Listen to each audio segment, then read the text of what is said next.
Bueno, nuevamente muy buenas tardes a todos. Muchas gracias por asistir a esta sesión del día de hoy. Desde las oficinas de Dirección de Relaciones Nacionales e Internacionales de las instituciones de educación superior organizadas, les damos la bienvenida a la Semana Internacional Brasil 2020 en su versión virtual. El día de hoy tendremos una conferencia llamada El rol de la mujer en las ciencias STEM con la conferencista invitada la doctora Andrea Paula Lima, quien es académica de la Facultad de Odontología e investigadora del Instituto de Neurociencias Biomédicas de la Universidad de Chile. Es doctora en Química Biológica de la Universidad Federal de Río de Janeiro y cursó su postdoctorado junto a la primera mujer en recibir el Premio Nacional de Ciencias, como es la doctora Cecilia Hidalgo. Actualmente planea verificar los beneficios de un antioxidante en personas con deterioro cognitivo leve tipo amnésico. La dinámica del día de hoy será una conferencia dictada por nuestra conferencista, seguido por una ronda de preguntas y respuestas que recolectaremos a través del chat durante toda la sesión. Agradecemos a todos su asistencia y atención y sin más, bienvenida doctora Andrea. Muchas gracias, Juliet. Muchas gracias a todos por su presencia. Es un honor estar aquí, muy interesante el tema.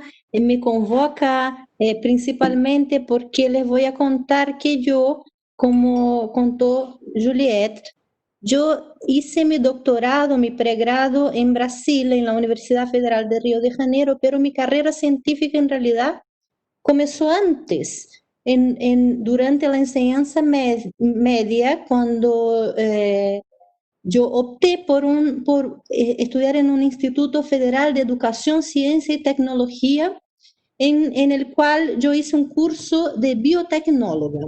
Luego, para obtener ese título, tuve un pasaje por la Fundación Osvaldo Cruz, o Fiocruz, que muchos de ustedes deben haber escuchado hablar.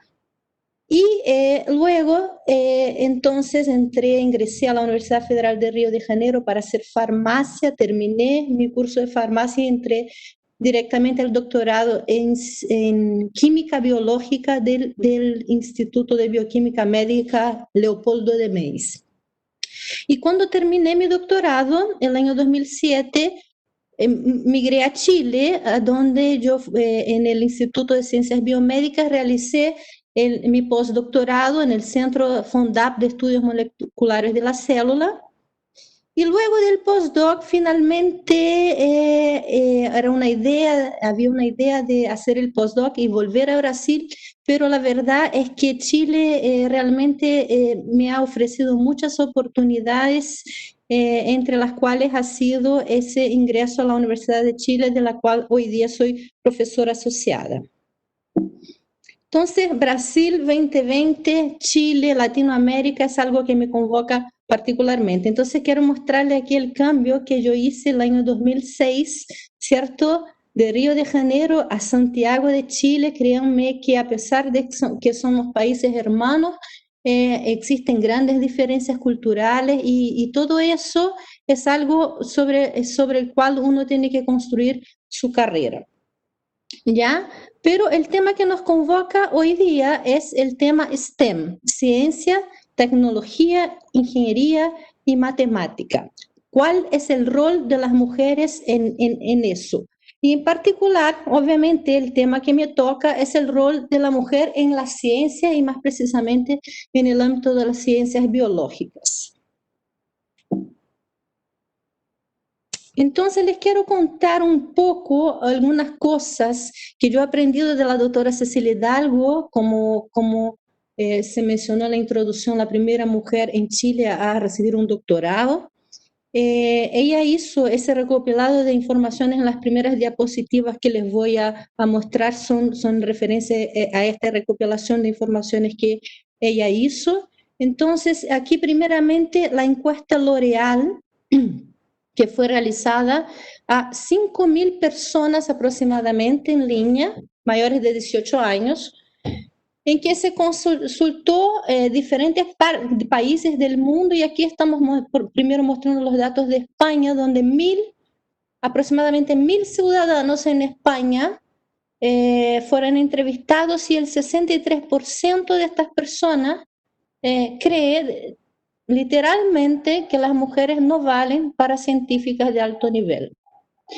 El sondeo muestra que este porcentaje es todavía más alto si se tiene en cuenta el resto de países analizados, incluyendo Francia, Alemania, Italia y Reino Unido, donde alcanza el nivel de 67% por si el pensamiento iba por el lado latino, también eso ocurre en el lado nórdico, ¿cierto?, de Europa. Y muchos de los encuestados opinan que a las mujeres les falta interés por la ciencia, perseverancia, espíritu racional y sentido práctico y analítico. Eso fue publicado en el diario El País el 23 de septiembre de 2015.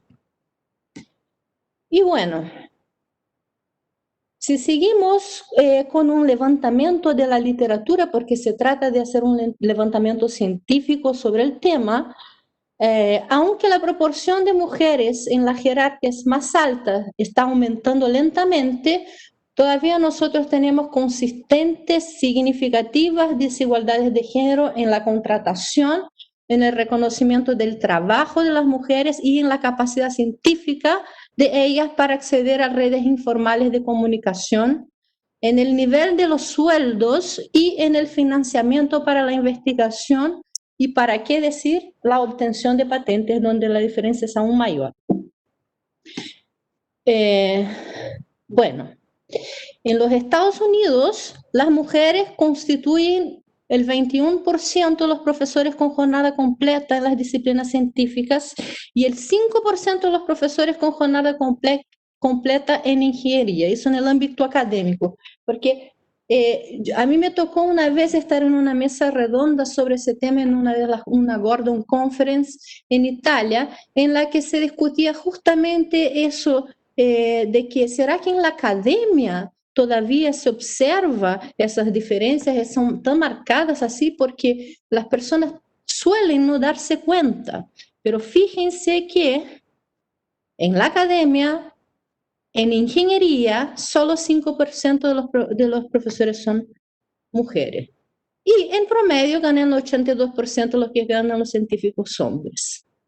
En la Unión Europea, las mujeres científicas en el sector público, en general, ganan entre 25 y 40% menos que los científicos hombres, y aunque la diferencia entre Estados Unidos y Europa, en la Unión Europea, en los Estados Unidos la brecha salarial es menor, la disparidad es especialmente notoria en astronomía y física, en disciplinas que las mujeres ganan 40% menos que los hombres. Todo esto está documentado, publicado y es dato duro.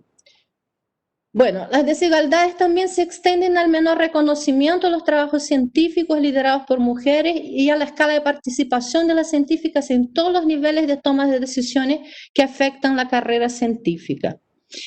Los trabajos científicos en que figuran mujeres en puestos clave, primer autor o autora correspondiente, se citan menos que aquellos que tienen a hombres como autores en esas posiciones principales, también documentado. Y aquí, este es un punto que me parece extraordinariamente interesante resaltar, que hace referencia a un estudio publicado en Science en el año 2015, que hace referencia a las cartas de referencia que se dan a mujeres y hombres, ¿cierto?, en el ámbito académico, científico.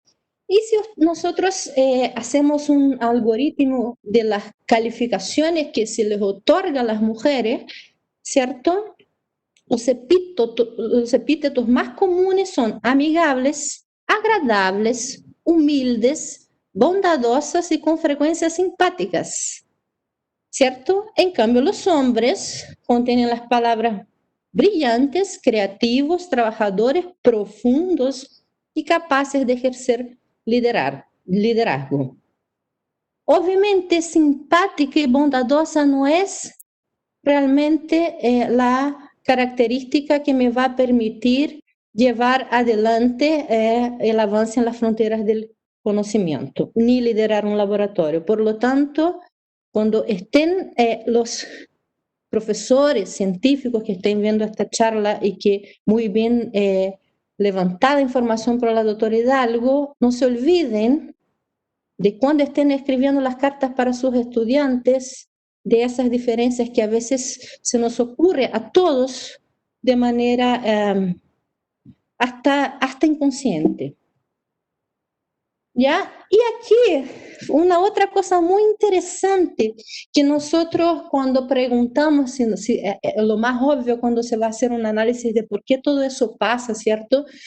Normalmente van a pensar en los hijos y en las familias, que las mujeres tienen que dedicar más tiempo, etc. Y sin hablar de todo lo que significa eso, quiero contar el caso de la doctora Nancy Hopkins, bióloga molecular del Instituto de Tecnología de Massachusetts, en Cambridge, Boston, quien a los 50 años, después de los 20 años de dedicación exclusiva a la ciencia, porque no tuvo hijos, decididamente no tuvo hijos, y tras haber recibido un amplio reconocimiento de sus pares, descubrió que no tenían las condiciones necesarias para realizar su trabajo, pues entre otras limitaciones no contaban con el espacio de laboratorio adecuado. Entonces, esto de que todo tiene que ver con los hijos y la familia tampoco es cierto, va más allá de eso.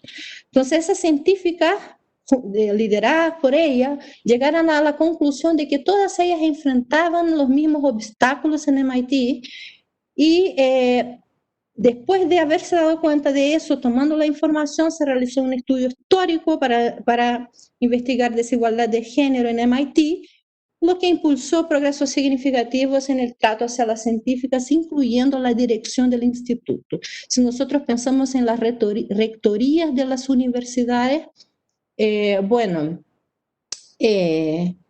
tengo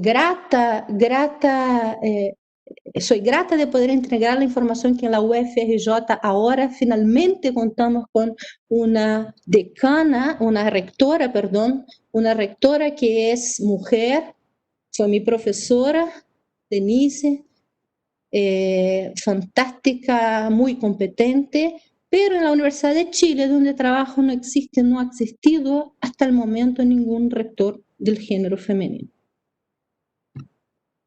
Y las brechas del género en ciencia constituyen un tema complejo, es una preocupación importante a nivel internacional. ¿Por qué? Porque simplemente es obvio que parece absurdo desperdiciar el talento científico potencial de 50% de la población, un poco más quizás, ¿cierto?, de la población mundial. Por lo tanto, es desarrollar, potenciar y hacer un mejor uso del talento de las mujeres científicas ha sido desde hace varios años un objetivo predominante en la política de los países desarrollados. Ahora se está hablando mucho de reconocer a las mujeres, visibilizar a las mujeres, poner cuotas a la participación de mujeres, todo eso en el sentido de mejorar la situación. Pero cuando nosotros miramos la realidad, adjudicación de proyectos y becas que normalmente los estudiantes, por lo menos en la área de las ciencias biológicas, son mayoritariamente mujeres en los inicios de la carrera y eso va cambiando a la medida que va progresando, ¿cierto? Si nosotros medimos la adjudicación de proyectos, siempre es mayor por parte de los hombres. Esa es una fuente de CONICET, que es la principal agencia financiadora de Chile, ahora se llama ANID, Agencia Nacional de Investigación y Desarrollo. ¿Ya? Y ese gráfico incluye becas y proyectos. Si nosotros miramos solo los proyectos, la realidad es un poco más acentuada. Y aquí también quisiera mostrar ese paper de una científica divulgadora, Vanessa Brasil de Carvalho, en que ella analizó en su doctorado cuál era el perfil de científicos que aparecía en ciencia, el perfil de científicos que aparecía en televisión, que obviamente impacta sobre el imaginario colectivo de la sociedad todo el tiempo. La televisión es todavía el vehículo de comunicación muy importante, ¿cierto? Entonces nosotros miramos que el científico normalmente, tanto en los programas de auditorio como en los monitos animados, es estereotípicamente un hombre. Y aquí les quiero contar una situación particular que a mí me tocó en lo personal, que yo viví y lo presencié, yo encuentro muy interesante, que fue poder participar de este Nobel Laureate Meetings en Lindau, en Alemania, que es un encuentro donde los premios Nobel, yo fui seleccionada para estar ahí viendo las charlas de los premios Nobel en Fisiología y Medicina. Eso fue el año 2011 como investigadora joven. ¿Ya? Eso salió hasta en el Diario de Chile porque realmente era una cosa muy importante. Nosotros miramos aquí, si nosotros miramos a algunas de las personas de los premios Nobel, ¿cierto? Que estaban presentes presentando, de todos solo hay una mujer representada en esa foto, y está Bill Gates también para que vean la magnitud de lo que fue ese evento. Y bueno, les cuento que cuando nos íbamos al final de la conferencia, nos entregaron un regalo, un tremendo libro. Este libro pesa 7 kilos, ¿ya? Es un libro que contiene las fotos y una corta biografía de los premios Nobel a lo largo de la historia hasta el año de 2011, ¿ya? Entonces, aquí yo quiero que pongan atención en ese video. Ese es un video que yo hice en mi oficina hojeando este libro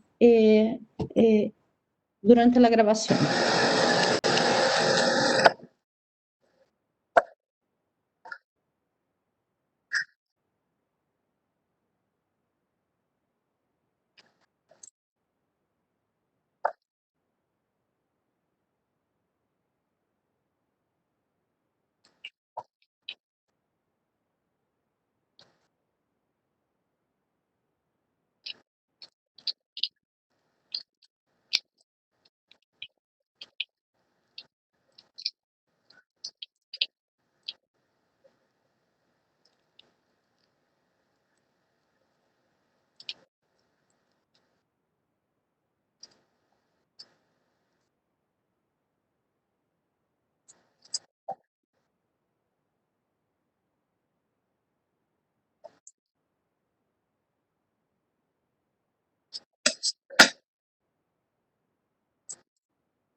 Bueno, yo creo que todos pueden darse cuenta y de una forma un poco amargurada. Yo creo que yo por lo menos cada vez que veo este video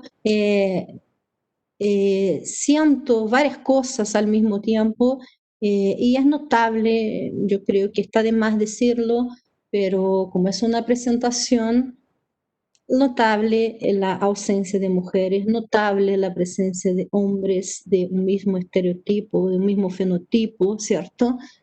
Más o menos de una cierta edad, que ganan los premios Nobel. Aquí quiero destacar a tres grandes que fueron capaces de sobrepasar todo eso y obtener el premio Nobel, ¿cierto? Rita Levi Montalcini de Italia, premio Nobel en Fisiología y Medicina del año 1986 por la tremenda descubierta del factor de crecimiento de nervios, fundamental para el funcionamiento del cerebro y desarrollo. ¿Ya? Christian Nusselen Volhard, de Alemania, premio Nobel en Fisiología y Medicina del año 1995, quien estudió el control genético del desarrollo embrionario, muy importante su trabajo también, y Linda Buck, que más recientemente, el año 2004, ganó el premio de Fisiología y Medicina de Estados Unidos, ella, por sus estudios que relacionan la memoria con el sentido del olfato. ¿Ya? Bueno, para no ser tan negativa, sabemos, la mujer está ganando, a pesar de todo eso, la situación nuestra ahora es mejor que la de estas mujeres que mencioné anteriormente, y la mujer está ganando terreno en ciencia y cada vez más rápido, pero falta mucho por hacer y tenemos que seguir incidiendo sobre la ciencia. Quiero mostrar también un ejemplo de cómo se puede favorecer y visibilizar y reconocer el rol el trabajo de una mujer científica por esa iniciativa de L'Oréal, ¿cierto? Woman in Science, que ha premiado varias mujeres de varios países por su trayectoria en investigación. Una de ellas ha sido la doctora María Teresa Ruiz. Ella es astrónoma, ¿cierto? Aquí ustedes pueden verla en esa figura, ella, en esa fotografía. Ella sacó una foto en el aeropuerto de París en donde ella aparecía con una gigantografía porque había ganado ese premio. Entonces, cuando desembarcó ahí, se vio, estuvo tan emocionada que se sacó una foto consigo misma en el aeropuerto. Y licenciada en astronomía por la Universidad de Chile, con doctorado en astrofísica por la Universidad de Princeton. Ella descubrió una supernova en el momento de explotar, dos nebulosas planetarias en el halo de nuestra galaxia y la enana café en las proximidades del sistema solar que la llamó Kielu, ¿ya? María Teresa Ruiz, cuando recibió el premio, lo que dijo fue lo siguiente: eso demuestra que hay mujeres que hacen ciencia y lo hacen bien, ¿ya? Esa es una cosa muy importante. Y esa es la enana café que descubrió la doctora María Teresa Ruiz. La enana café no es una estrella, es una casi estrella, es también una acumulación de gases, pero tiene diferencias con relación a estrellas. Si ustedes quieren investigar más, busquen el trabajo de la doctora María Teresa Ruiz, porque van a poder conocer bastante sobre la enana café o marrón. Ya quiero también destacar aquí en esa presentación una investigadora que yo conocí, perdón, la doctora Jacqueline Mezquita, una matemática, no sé por qué no me queda. Jacqueline Mezquita es una matemática que también ganó el premio Nobel, es brasileña en la Universidad de Brasilia. Ella ganó el premio L'Oréal por desarrollo de ecuaciones que permiten verificar el delay de situaciones diversas, entonces que permite predecir, por ejemplo, incluso el comportamiento de los contagios de COVID o el comportamiento financiero en los próximos meses. Y ahora les quiero mostrar un poco de la doctora, me equivoqué aquí, la doctora Jacqueline. Y ahora quiero contarles un poco sobre la doctora Hidalgo, que ella es ahora actualmente presidenta de la Academia Chilena de Ciencia, fue primera doctora en Chile, conforme se mencionó en la introducción, fue donde yo llegué a hacer mi postdoctorado el año 2006, y ella trabaja con calcio, oxidantes y memoria. Pero, ¿qué es esto? ¿Cierto? Si nosotros pensamos en el corazón humano, en los latidos del corazón humano, cada uno de esos latidos, ¿cierto? Que se pueden acelerar o no, se relacionan con una función de cada célula que está conformando ese corazón, que son las células llamadas cardiomiocitos. Aquí ustedes están viendo un cardiomiocito. Y para que cada una de esos latidos, de esas contracciones musculares ocurra, lo que hay que haber es una onda de calcio dentro de esos cardiomiocitos que ustedes pueden ver acá. Cada vez que hay una onda de calcio, hay una contracción. Ustedes no pueden ver la contracción aquí porque este cardiomiocito está estirado por los dos lados justamente para no contraer, para que se pueda ver la onda, ¿cierto? onda de calcio de un cardomiocito se asocia entonces a la contracción. Y lo que hizo la doctora Hidalgo justamente fue develar de qué manera que está en el retículo endoplasmático, que se llama receptor de rianodina, participa de esas ondas de liberación de calcio que posibilitan al músculo del corazón latir, pero también al músculo esquelético contraer en situaciones que necesita. Y en los últimos años la doctora entonces Hidalgo se interesó por el rol del calcio en las neuronas. Aquí ustedes están viendo un estímulo sináptico en una región determinada de una neurona, que permite entonces que el calcio se propague a través de esa neurona de una manera espacio-temporal bien definida.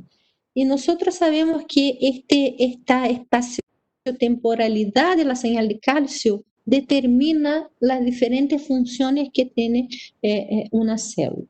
En una misma célula, una onda de calcio puede significar contraer o puede significar morir. Todo depende de cómo esa región, cómo esa distribución espacio-temporal de la onda, que es la señal finalmente que es decodificada por la maquinaria celular, ¿cierto? Para un proceso. Y es en eso que trabaja la doctora Hidalgo, en que trabajé yo, en que algunos estudiantes como aquí ahora doctor Alex Córdoba, que ya terminó su tesis, realizó su tesis. Y ahí, como yo dije, esta señal de calcio puede tanto llevar a procesos como de memoria, como a procesos completamente antagónicos, como el olvido. Ambos dependen de calcio, solo que dependen de cómo está ese calcio señalizado dentro de la célula.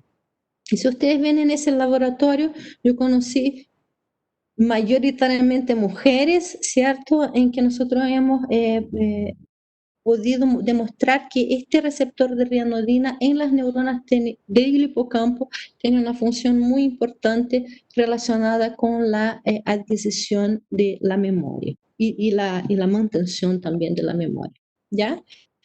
Y asimismo, una disfunción en ese receptor, ¿cierto? Está relacionada a la enfermedad de Alzheimer, que es la enfermedad que yo me estudio. Nosotros hemos demostrado que hay un agregado proteico en el cerebro que se forma en los pacientes que están con Alzheimer, que altera la red mitocondrial y por lo tanto el estado energético de la célula, los contactos entre las neuronas y la función de calcio y finalmente la memoria, ¿cierto? Y todo eso tiene que ver entonces con ese receptor de rianodina. Ese fue el trabajo que yo realicé en el postdoc junto a la doctora Tatiana Dasme y a la doctora Carol Martín. Entonces la enfermedad de Alzheimer es una enfermedad extremadamente importante. Los gastos con el cuidado de demencia están asociados entonces, como se pueden equiparar a los gastos de las grandes economías mundiales. Llegan a $1 trillón en el año 2018 y una persona a cada 3 segundos es diagnosticada en el mundo con esa enfermedad.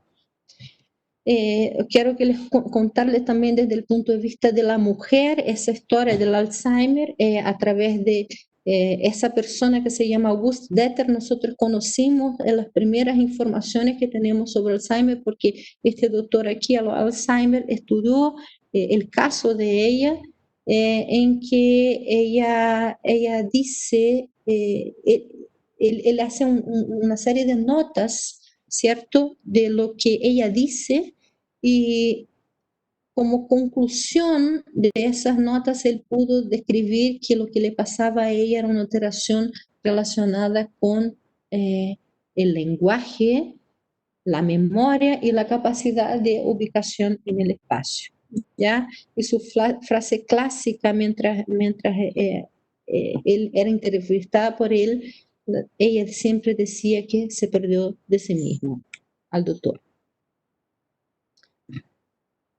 Y no sé si ustedes, algunos de ustedes pudieran ver esta película que se llama Still Alice o Alice Aún, no sé cómo es la traducción, en que muestra el caso de una académica brillante y joven que tuvo la forma familiar de la enfermedad de Alzheimer. Y aquí está una escena bastante fuerte en la película que muestra más o menos ese problema de ubicación espacial que tienen los pacientes. Entonces, bueno, brillante actuación. Esa película y esa escena en particular muestra una característica muy particular de la enfermedad de Alzheimer, que no es la pérdida de ubicación espacial en un camino nuevo, sino que es cuando ya te pierdes en los lugares conocidos. Esto es una señal de alerta para esa enfermedad. Y eso se debe a que existe una neurodegeneración en un área particular, primariamente en el cerebro, que se llama hipocampo, ¿cierto? En el paciente con Alzheimer, aquí está un cerebro normal, aquí un paciente con Alzheimer ocurre una deterioración importante de esa área, y esa área es muy importante para la ubicación espacial. Nosotros hemos estudiado algunos pacientes utilizando una tarea de navegación espacial virtual en la que la tarea se presenta en el computador al paciente con deterioro cognitivo leve tipo Alzheimer. Él está usando una gorra que contiene electrodos, ¿cierto?, para registrar el EEG, y además está usando unos eye tracking, que es un aparato de seguimiento ocular que te permite registrar qué está mirando en la pantalla mientras está ejecutando la tarea. Y la tarea es tratar de encontrar una plataforma que está oculta en la piscina. Tiene que aprender esto, a dónde está la plataforma, con base en las claves visuales que están en las paredes. Esto porque una vez que tú aprendes cada vez más rápido, puedes llegar a la plataforma con una trayectoria más directa, ¿cierto? Porque ya te ubicaste en el espacio. Y pasa que al mismo tiempo se observa para dónde está mirando esta persona acerca de las claves visuales o en el ambiente en general. Y se registran a la vez las ondas cerebrales de esos pacientes. Lo que nosotros hacemos es entonces determinar el tiempo, los diferentes cuadrantes de la piscina, sacamos diversas informaciones y parámetros, y vemos que en los pacientes con deterioro cognitivo en una fase muy inicial ya tienen mucho mayor tasa de error, demoran mucho más para llegar a la plataforma, miran distintos. Si ustedes miran el grupo control, mientras más rojo es más donde fijan la mirada. Entonces, mayoritariamente el grupo control ya mira en el blanco, que es la plataforma imaginaria que está debajo del agua, mientras que el grupo control, con Alzheimer, tiene esta mirada mucho más dispersa, como que no se ubica finalmente muy bien. Y si nosotros miramos lo que pasa en los cerebros de estas personas, vemos que en el paciente, en el control, ya de edad similar, al inicio de la tarea hay una activación en la región visual, que es la región occipital, y a la medida que va pasando la tarea existe una activación de la región más frontal. En el paciente con Alzheimer no hay esa propagación de la información. ¿Ya? Y eso es significativamente diferente en el EEG y se correlaciona con el deterioro cognitivo, que es medido a través de cuestionarios psicológicos que se asocian al paciente. Y nosotros tenemos algunos modelos para estudiar eso. Uno es de las ratas, en que nosotros inyectamos el péptido beta-amiloide, y también en una tarea parecida podemos ver que la ratita llegue no a nadar, sino que en ese caso buscar comida en uno de esos 21 posibles. Y vemos que cuando se inyecta ese péptido beta-amiloide hay agravamiento del desempeño, no se puede desempeñar de la misma forma que los controles, mostrando entonces que ese péptido tiene relación con la patología. Y eso se asocia también a la inflamación ya del cerebro. Cuando se inyecta el beta-amiloide, hay un aumento de la inflamación en esos cerebros. Y yo quiero llamar la atención por eso, por los trabajos que estamos ahora desarrollando, en que algunas bacterias, en el caso bacterias orales que estamos estudiando aquí, están asociadas también a algunos serotipos en especial a activación de inflamación en el cerebro también y ciertas relaciones moleculares con la enfermedad de Alzheimer. Ese son el grupo que está involucrado en este proyecto. Pero quiero llamar la atención que yo también, así como todos en la literatura, cometemos ese acto fallido de usar siempre ratones machos en nuestro ensayo. Existen una serie de porqués por detrás de usar los machos, pero esos porqués es la primera razón que encontró es que no se puede poner las hembras porque las hembras generan variabilidad que producen niveles fluctuantes de hormonas femeninas que podrían alterar los resultados. Sin embargo, eso ya fue rebatido demostrando que la introducción de hembras en las muestras no conlleva esas diferencias. Está probado que no. Entonces todavía nos basamos en algo que no es real para seguirnos justificando por algo que hacemos casi que ya de manera automática, ¿ya? Y eso es grave porque en Alzheimer la prevalencia con relación a la demencia es de la siguiente manera. En hombres es de 14 a 32% significativamente mejor que en las mujeres en Asia Oriental y Meridional, Caribe, Europa Occidental y América Latina. ¿Ya? Hay una correlación entre edad y género también, o sea, las mujeres viven más, también eso se asocia más a Alzheimer. Pero fíjense que además de eso existe un problema financiero asociado, porque no solamente esto de las mujeres como pacientes, pero también las mujeres, es muy importante mencionar que las mujeres son las cuidadoras en la enfermedad de Alzheimer, mayoritariamente. Entonces, normalmente asumen todos los costos del cuidado con los pacientes y eso significa un gasto de 6 veces más que los hombres en Alzheimer. Eso es muy importante mencionar, ¿ya? Y también tienen diferencias en los cursos de la enfermedad entre hombres y mujeres. Las mujeres tienen más riesgo de tener Alzheimer y de servir como cuidadores, ¿cierto?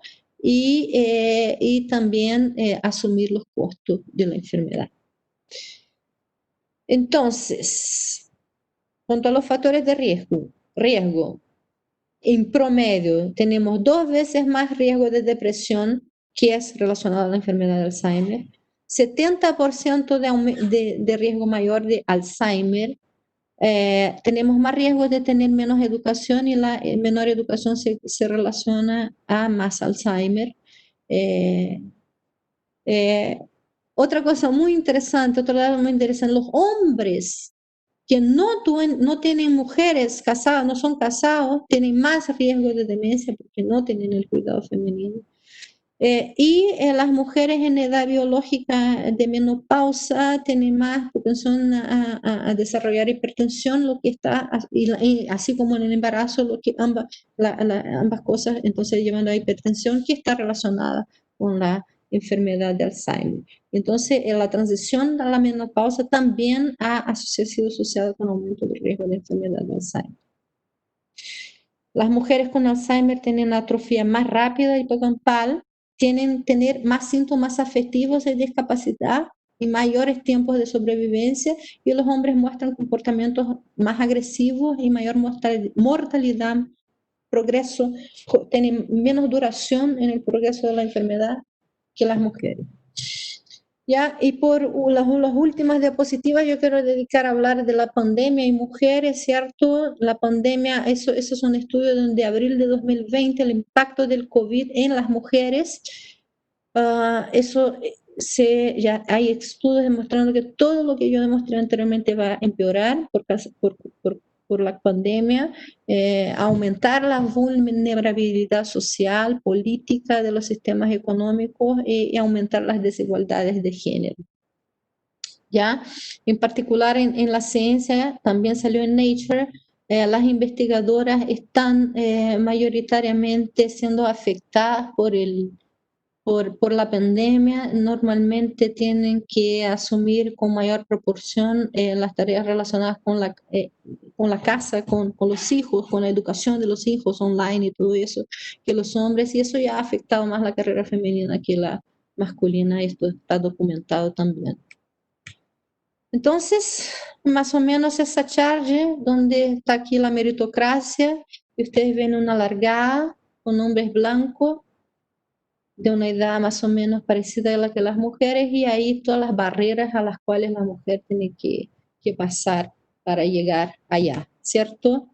Entonces, hay mucho por avanzar en equidad de género, en ciencias, así como en la sociedad en general, y ese avance depende de todos nosotros, a quienes nos interesa el progreso de la ciencia y de la sociedad.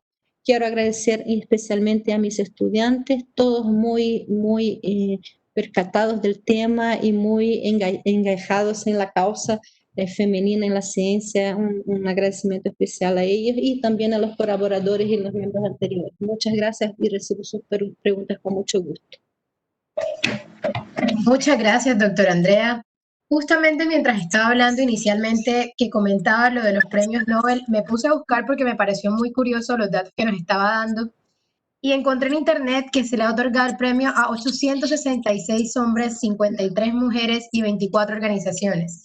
Es un número que uno normalmente ignora porque uno solamente ve a la persona que están premiando y uno ve el galardón, ve la investigación, ve todo lo que conlleva el premio, pero no se pone a pensar realmente en cómo estamos midiendo el impacto de la mujer en todas las áreas de academia, de laboral, todo lo que implica la sociedad, cómo la mujer está haciendo un rol todavía relegado al hogar.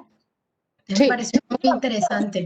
Quería solo hacer una observación sobre esos números, que son ya bastante de por sí, pero si uno va un poquito más allá en el análisis, va a ver qué proporción de este número de mujeres es premio Nobel en literatura, Sí, paz, ¿ya?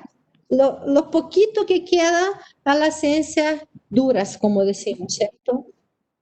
Es sí, impresionante. Por eso a mí me gusta pasar ese video con bastante lento, para que se pueda tomar el peso que realmente tiene, porque es realmente impresionante. claro. Y eso lo vemos en otras dinámicas. Así como nos estaba presentando, por ejemplo, la película de Alice, hay muchísimas series que justamente intentan buscar que la mujer se involucre en roles más académicos en términos de la ciencia. Por ejemplo, en The Big Bang Theory todo el tiempo están hablando de que los personajes en general son masculinos y estos personajes siempre tienen un rol más importante y están haciendo investigaciones más relevantes que las mujeres, a pesar de que ellas tengan el mismo nivel académico, estén ganando igual o estén trabajando en el mismo área.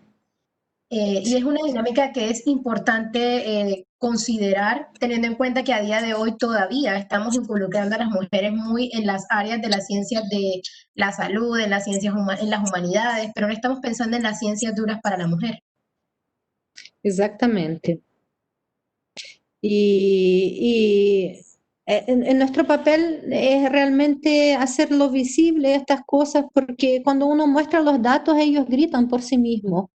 Entonces, es importante visibilizar, porque yo creo que mucha gente no tiene conciencia. Mis colegas muchas veces se asombran tanto cuando ven los datos crudos. Una vez yo discutiendo en esa mesa misma que yo les comenté en Italia, porque este investigador, él insistía, él decía, pero es que yo no siento, yo de verdad no siento que cuando una mujer ingresa al laboratorio exista algún tipo de discriminación contra ella. Y entonces no ve, ¿me entiende? Entonces yo le empecé a decir, no, cuando ingresa al laboratorio para trabajar ahí pipeteando, no, pero ¿cuántas rectoras tiene en tu universidad? Al tiro. Disculpe, ese es chilenismo, ¿cierto?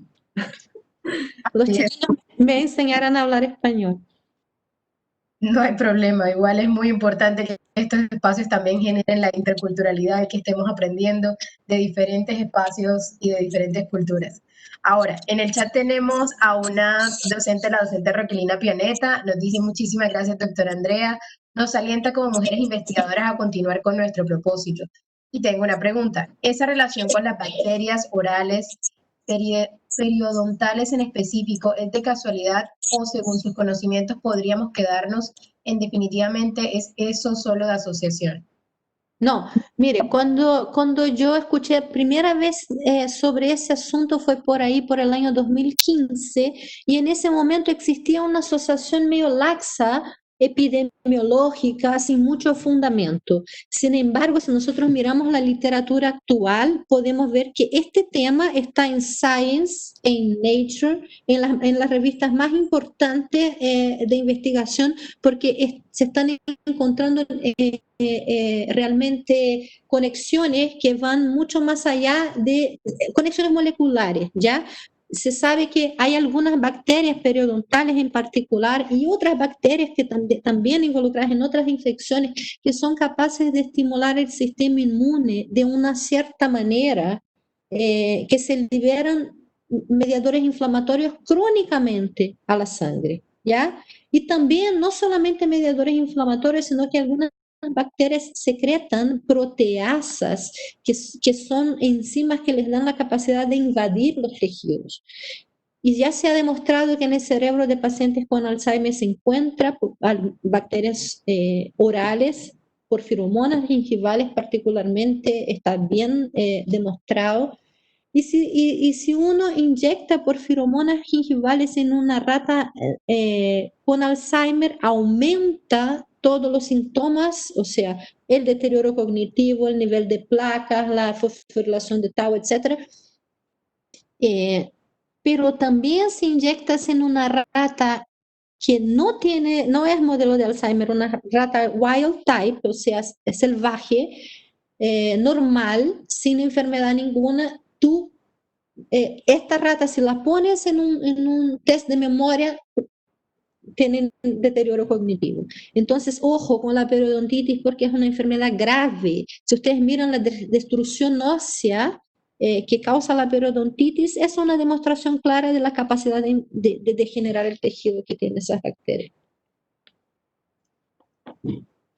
Muy bien, doctora Tea, muchas gracias. No sé si desactivó su cámara, no la está saliendo en estos momentos. Ah, no sabía, disculpa. Ahí estoy. Ok, perfecto. En el chat, María del Pilar Gómez nos pregunta, ¿qué nos recomienda a las mujeres latinoamericanas que nos encontramos trabajando en áreas científicas como la ingeniería o ciencias puras para mantenernos comprometidas con nuestras carreras, aun cuando nos encontramos con el machismo, la discriminación y bajos salarios? Muchísimas gracias. Sí, no, yo creo que lo único que le puede hacer es que lo mejor que uno puede hacer por las mujeres y por sí misma es persistir y resistir y sobrellevar. Nosotros tenemos capacidades que yo no necesito explicarles menos a las mujeres, ¿cierto? Entonces, estas capacidades nosotros tenemos que usarlas nomás y tenemos la responsabilidad de usarlas, porque somos nosotras mismas las que vamos a poder eh, eh, desarrollar y además, una otra cosa importante que también quiero mencionar, que el otro lado, cuando una de nosotras estemos en posiciones de poder, nos recordemos de no preguntarle a las mujeres si van a querer tener hijos, si están casadas en las entrevistas de trabajo, cuestiones que no preguntarías a un hombre, no escribir las cartas de recomendación de la manera como yo les mencioné, todo que nosotras hagamos también se ha pensado, nosotras y nosotros, ¿cierto? Se ha pensado de manera de cambiar esa realidad, dar nuestra mejor versión, dice Vanessa, totalmente, obviamente. Eso dijo, bueno, las grandes mujeres siempre han mencionado que la única forma con que pudieron sobrellevar esas dificultades en el mundo masculino ha sido la persistencia, es creerse en sí misma. Yo creo que es muy importante que no te dejes llevar por esos estereotipos, que no te dejen llevar por estas rotulaciones y que resistan. Así es, doctora. En nuestro chat, Jair Frías nos pregunta, ¿cree que es importante fomentar el acercamiento a las ciencias desde la niñez, pero los estereotipos de género son procesos? ¿Conoce algunas iniciativas para hacer que niñas desarrollen áreas STEM? Sí, totalmente. Mira, sí, hay unos estudios de algunos años atrás atrás, varios países desarrollaron ese estudio preguntando, mandando a niños dibujar lo científico, ya sin mayor información, dibujen científico. Niños y niñas, ya de una misma franja etaria de diversas partes del mundo. Y obviamente el estereotipo fue un hombre con una cara un poco de loco, normalmente con solo, muy estereotipado, el científico hombre también, hay que decirlo.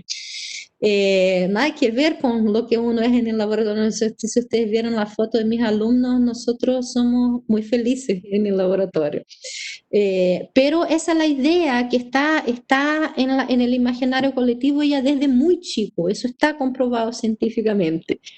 Y a partir de esa comprobación científica empezaron a haber varias iniciativas y, por ejemplo, aquí en Brasil yo sé que existen y en Chile también, que ahora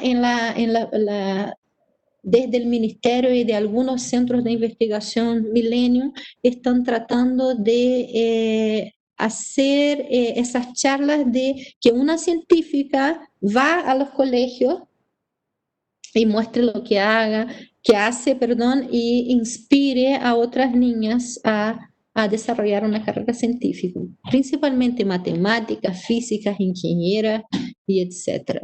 Yo la verdad es que a mí me gusta bastante trabajar con las mujeres. Yo encuentro que las mujeres son realmente muy destacadas y me gusta tener un grupo lleno de mujeres.